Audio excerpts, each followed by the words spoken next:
Hello friends. पिछले session में हमें इकोनॉमी के बारे में पढ़ा था, कितने टाइप के इकोनॉमी होते हैं। कैपिटलिस्ट पढ़ा था, सोशलिस्ट पढ़ा था और मिक्स्ड इकोनॉमी पढ़ा था। इस सेशन में हम देखेंगे कि सर्कुलर फ्लो ऑफ इनकम क्या होता है। ठीक है, उसके बाद देखते हैं टू सेक्टर जो फ्लो होता है, टू सेक्टर में जो हाउस होल्ड और फर्म के बीच में कैसे फ्लो करता है। फिर थ्री सेक्टर पढ़ेंगे, जब गवर्नमेंट ऐड हो जाएगा और फोर जब रेस्ट ऑफ द वर्ल्ड आ जाएगा। तो ये सारे चीज़ इस सेशन में हम डिस्कस करेंगे। ठीक है, सबसे पहले समझते हैं कि सर्कुलर फ्लो ऑफ इनकम क्या होता है। सर्कुलर फ्लो ऑफ इनकम का मतलब है कि हमारे इकोनॉमी में, जैसे इंडियन इकोनॉमी कौन सा है, मिक्स्ड इकोनॉमी है। ठीक है, तो हम हमारे इकोनॉमी में जो फ्लो होता है, फ्लो किसका, गुड्स एंड सर्विसेज का भी हो सकता है और मनी का। तो वो कैसे होता है, इसी का स्टडी को हम लोग सर्कुलर फ्लो बोलते हैं। इसका तीन फेजेज होता है, पहला जनरेशन, डिस्ट्रीब्यूशन और तीसरा जो है डिस्पोजिशन। तो जनरेशन का मतलब होता है production of goods and services. ठीक है, तो जनरेशन फेजेस मेनली किससे होता है, production of goods and services by firm. ठीक है, दूसरा होता है डिस्ट्रीब्यूशन। डिस्ट्रीब्यूशन मतलब डिवाइड कर, बांट देना किस चीज़ को, मतलब कि यहाँ पे जो है फैक्टर सर्विस के बदले में हमें फैक्टर पेमेंट दिया जाता है। अब पहले समझते हैं कि पहले फैक्टर सर्विस या फैक्टर ऑफ प्रोडक्शन क्या होता है। जैसे कि प्रोडक्शन के लिए कौन कौन से फैक्टर इंपॉर्टेंट है जो इम्पैक्ट डालते हैं, वो होते हैं चार। पहला एक लैंड, लेबर, कैपिटल और इंटरप्राइजेस। ठीक है, ये क्या है, सारे के सारे फैक्टर सर्विसेज हैं, ये फैक्टर ऑफ प्रोडक्शन है। अब लैंड के बदले में हम क्या देते हैं, रेंट देते हैं। लेबर को हम लोग क्या देते हैं, वेजेज और सैलरीज देते हैं जो भी। कैपिटल को इंटरेस्ट देते हैं। ठीक है, और इंटरप्राइजेस को प्रॉफिट देते हैं। ठीक है, ये होते हैं फैक्टर ऑफ प्रोडक्शन। तो जो भी फैक्टर ऑफ प्रोडक्शन को, जो चारों है, उनको पेमेंट करते हैं, वो डिस्ट्रीब्यूशन फेजेज में आते हैं। और तीसरा जो है डिस्पोजिशन फेजेस, मतलब कि हम कितना अपने इनकम को, एक जो कंज्यूमर है अपने इनकम को कितना डिस्पोज कर सकते हैं, कितना खर्च करता है, वो होता है डिस्पोजिशन फेजेस। यहाँ पे कंज्यूमर जो है गुड्स एंड सर्विसेज पर खर्च करता है। ठीक है, अब समझते हैं कि टू सेक्टर इकोनॉमी क्या होता है। इसमें दो सेक्टर है, हाउस होल्ड सेक्टर है, दूसरा जो है फर्म सेक्टर है। इन दोनों के बीच में एक बैंक जो है एक मिडिल मैन की तरह काम करता है। ठीक है, तो सबसे पहले हमें देखना है कि जनरेशन फेजेस क्या होगा। तो जनरेशन फेजेस को समझने के लिए सबसे पहले हमें ये देखना है कि हाउस होल्ड के पास चार चीज होते हैं, लैंड, लेबर, कैपिटल, इंटरप्राइजेस। वो फॉर्म को प्रोवाइड करता है, तो इसको क्या बोलेंगे, फैक्टर सर्विसेज। ठीक है, जो फॉर्म है वो क्या करता है, इन चारों के बदले हमें पेमेंट करता है। लैंड को रेंट के फॉर्म में देता है पेमेंट, लेबर को वेजेस के फॉर्म में देता है, कैपिटल को इंटरेस्ट के फॉर्म में देता है और इंटरप्राइजेस को प्रॉफिट के फॉर्म में देता है। ठीक है, तो जो फैक्टर पेमेंट है वो हाउस होल्ड के पास आ गया। तो ये कौन सा फेज में आ गया आपका, ये डिस्ट्रीब्यूशन और जनरेशन दोनों का, ये डिस्ट्रीब्यूशन फेज हो गया। ठीक है, अब फर्म क्या प्रोड्यूस करता है, गुड्स एंड सर्विसेज को प्रोड्यूस करता है। तो फर्म जो है गुड्स एंड सर्विसेज को हाउस होल्ड को प्रोवाइड करता है। ठीक है, और जो हाउस होल्ड है इन गुड्स एंड सर्विसेज के बदले में फर्म को पेमेंट करता है। तो ये एक फ्लो बन गया।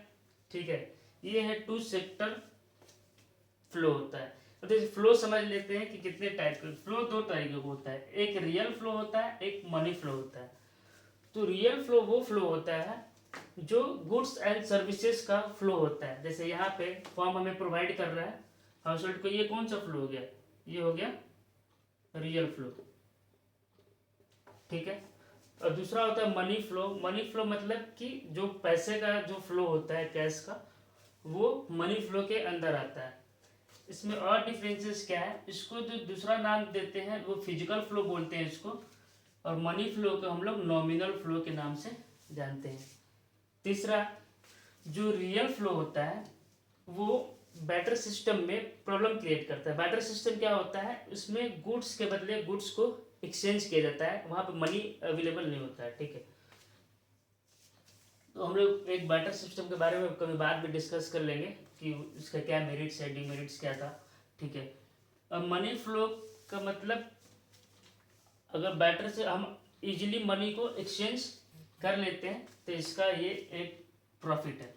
ठीक है, तो ये 3 डिफरेंसेस है इसका। देखिए यहाँ पे फैक्टर ऑफ सर्विसेज क्या है, आपको पता ही है, ये गुड्स और सर्विसेज का फ्लो है, इसलिए ये फैक्टर। तो ये रियल फ्लो हो गया। ये फैक्टर पेमेंट कर रहे, कैसे करेंगे, ठीक है, तो वो क्या हो गया, money flow. Goods and services provide कर रहा है फर्म हाउस होल्ड को, तो ये रियल फ्लो हो जाएगा। और हम हाउस होल्ड सेक्टर पेमेंट कर रहे हैं फर्म को, तो वो क्या हो जाएगा आपका, ये हो जाएगा मनी फ्लो। ठीक है, अब हम 3 सेक्टर इकोनॉमी के बारे में पढ़ेंगे। तो तक आप इसका स्क्रीनशॉट ले लीजिए।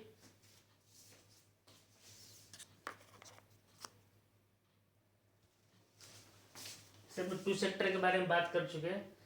अब हम देखते हैं कि जब गवर्नमेंट एक्ट हो जाता है और रेस्ट ऑफ द वर्ल्ड जो है होता है, तो कैसे जो फ्लो होता है वो टोटल चलता है।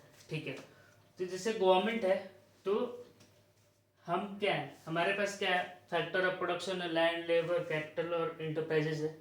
ठीक है, तो जो गवर्नमेंट है वो हमें फैक्टर पेमेंट करती है, क्योंकि यहाँ से हाउस होल्ड से बहुत सारे लोग बाहर जाते हैं। ठीक है, गवर्नमेंट में काम करते हैं।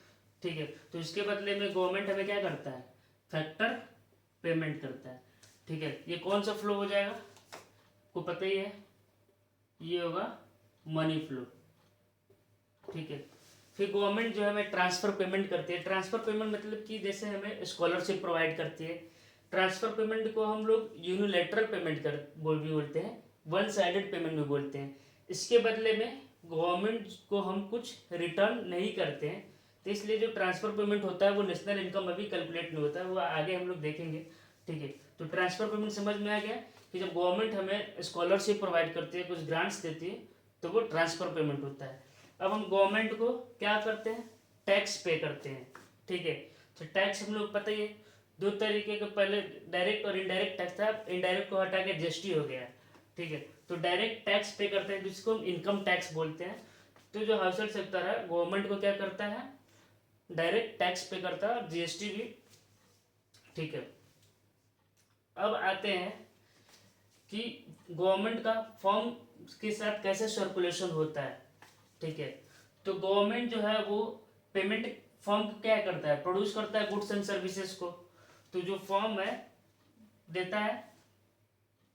ठीक है, गवर्नमेंट को गुड्स एंड सर्विसेज, तो गवर्नमेंट उसके बदले में क्या देती है, payment for goods and service payment देती है। ठीक है, सब्सिडीज प्रोवाइड करती है फॉर्म को, समझा गया। और हम लोग जो फॉर्म होता है वो क्या होता है, टैक्स पे करता है। कौन सा, कॉर्पोरेट टैक्स पे करता है।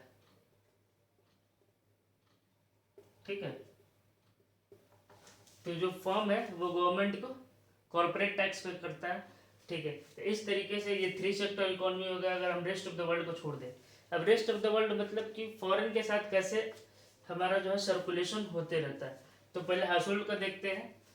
तो हाउस फॉरेन जो है वो हाउस होल्ड को क्या करता है, हमारे पास क्या फैक्टर ऑफ प्रोडक्शन है, जैसे हम लोग जानते हैं।